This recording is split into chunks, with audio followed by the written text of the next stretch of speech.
ఈరోజు మనకి భీమడోలు పరిధిలో అంటే ద్వారకా తిరుమల మండల పోలీస్ స్టేషన్ వస్తుంది. అది లక్ష్మీనగర్ హైవే పక్కనే ఒక టీ కొట్టు నడుపుకుంటుంటే ఆ టీ కొట్టు దగ్గరికి రాత్రి 1/4/2025 రాత్రి 11:30 గంటల సమయంలో ఒక యూనిఫాము అలాగే లాఠీ తోటి ఒక 5 వ్యక్తులు అక్కడికి రావడం జరిగింది.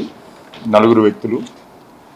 ఈ 4 వచ్చి మేము పోలీసు అని చెప్పి మీరు షాపు ఓవర్ టైం పెట్టుకుని ఉన్నారు, మీరు టైంకి మించి ఉన్నారని చెప్పి వాళ్ళని బెదిరించి వాళ్ళ దగ్గర పోలీసులు అని చెప్పి డబ్బులు వసూలు చేయడం జరిగింది.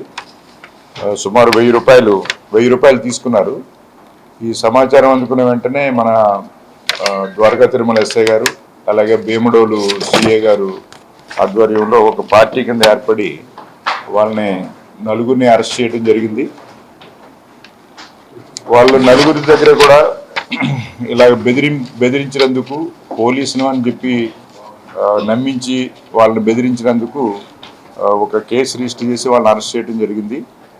దాంట్లో ఒక యూనిఫామ్, పోలీస్ యూనిఫాము, పోలీస్ లోగోతోటి అలాగే ఒక వైట్ బ్లాక్ లేనియార్డు, అంటే మనకి లేనియార్డ్ అంటే విజిల్ కార్డ్ అనమాట, అది వేసుకుని ఒక లాఠీ కూడా, దానికి మన పోలీసు స్టోర్లో అమ్మే లాఠీ లాంటిది, అది లాఠీ కూడా తీసుకోవడం వలన అచ్చం పోలీసు లాగే ఉన్నాడు అతను. ఈ మధ్య సీరియల్స్ టీవీలో వచ్చినటువంటి దాని ప్రభావం వలన ఈ విధంగా దీనికి బానిసయ్యాడని తెలుస్తుంది. వాళ్ళనే మన భీమడోలు సిఏ గారు ఆధ్వర్యంలో మన ఎస్డిపిఓ ఏలూరు శ్రావణ్ కుమార్ గారి యొక్క పర్యవేక్షణలో అరెస్ట్ చేయడం జరిగింది. వాళ్ళని ఈరోజు కోర్టు ముందు ప్రొడ్యూస్ చేయడం జరుగుతుంది. అలాగే జిల్లాలో ఎక్కడైనా సరే ఈ విధంగా పోలీసులు అని చెప్పి లేకపోతే వేరే ప్రభుత్వ ఉద్యోగులు అని చెప్పి ఎక్కడైనా ఏదైనా జరిగితే అది ఇమీడియట్గా కూడా మనకి 112కి కాల్ చేయాలని, అలాగే వాళ్ళ మీద కఠినమైనటువంటి చర్యలు ఉంటాయని చెప్పి ఈ సందర్భంగా తెలియపరుస్తుంది. వీళ్ళ మీద గతంలో అయితే కేసులు ఏమీ లేవు, ఇదే ఫస్ట్ టైము. అయితే ఒక అతని మీద మాత్రం ఏదో ప్యాకాట ఆడిన కేసు ఒకటి మాత్రం ఉంది. పోలీస్ క్రిమినల్ కేసులు అయితే ఏమీ లేవు. దీంట్లో బొంగా ప్రశాంత్ కుమార్ వీళ్ళందరూ కూడా పోళ్ల గ్రామానికి చెందిన వాళ్ళు. బొంగా ప్రశాంత్ కుమార్ 37 ఇయర్స్, అలాగే Perike Surendra Kumar 29 years, Golla Suresh Kumar 29 years, Orapati Rohit 27 years. వీళ్ళందరూ కూడా పోళ్ల గ్రామానికి చెందిన వాళ్ళు. ఏమని చెప్పారు? మామూలుగా కూలీ వర్క్స్, వీళ్ళకి స్పెసిఫిక్గా ఏమీ లేదు, దేంట్లోనూ పనిచేస్తుందని తెలియదు, కానీ డైలీ వేజెస్ లెక్క. యూనిఫామ్ మన ఏలూరులోనే కుట్టించారు పోలీస్ స్టైల్ దగ్గర. అతను కూడా దీంట్లో ఎగ్జామిన్ చేస్తాం.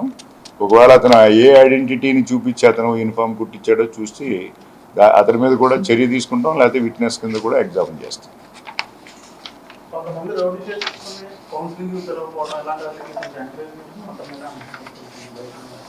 తెలుస్తున్నారు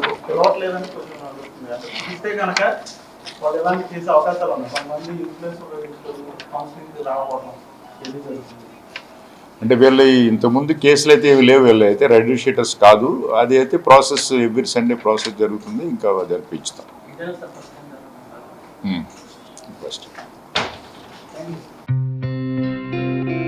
గత 20 సంవత్సరాలుగా దంత సమస్యలతో పాటు దవడ మరియు ముఖ సంబంధ సమస్యలకు చక్కని చికిత్సలు అందిస్తున్న శ్రీ రామకృష్ణ దంత వైద్యశాల, నరసింహారావుపేట, ఏలూరు. ఎమర్జెన్సీస్ లో వాడే ఆక్సిజన్ కాన్సంట్రేటర్లతో పాటు air purify, UV light steriliser, ULV fogger వంటి పరికరాల ద్వారా పరిశుభ్రమైన వాతావరణంలో చికిత్స అందించబడుచున్నది. ఆర్వీజీ ద్వారా అతి తక్కువ రేడియేషన్ ఉపయోగించి దంత వ్యాధి నిర్ధారణ మరియు రూట్ కెనాల్ వైద్యం చేయబడుచున్నది. డెంటల్ లేజర్ ద్వారా కుట్లు లేకుండా సర్జరీలు, ఇంప్లాంట్స్ కిట్స్ ద్వారా పళ్ళు లేని వారికి ఫిక్స్డ్ దంతాలు, రూట్ కెనాల్ చికిత్సలకు ఎండో మోటార్ వంటి ఆధునిక పరికరాలు కలిగిన నమ్మకమైన డెంటల్ క్లినిక్. అత్యంత ప్రామాణికమైన ఆటోక్లావింగ్ పద్ధతిలో శుభ్రపరిచిన ఇన్స్ట్రుమెంట్స్ వాడడం మా ప్రత్యేకత. దంత సమస్యలకు చికిత్సతో పాటు విరిగిన దవడ మరియు ముఖ ఎముకలకు చికిత్స, ఎత్తు మరియు వంకర దవడలకు కాస్మెటిక్ సర్జరీ, యాక్సిలోఫేషియల్ వంటి చికిత్సలకు చిరునామా శ్రీ రామకృష్ణ దంత వైద్యశాల, వేములపల్లి రెసిడెన్సీ అపార్ట్మెంట్,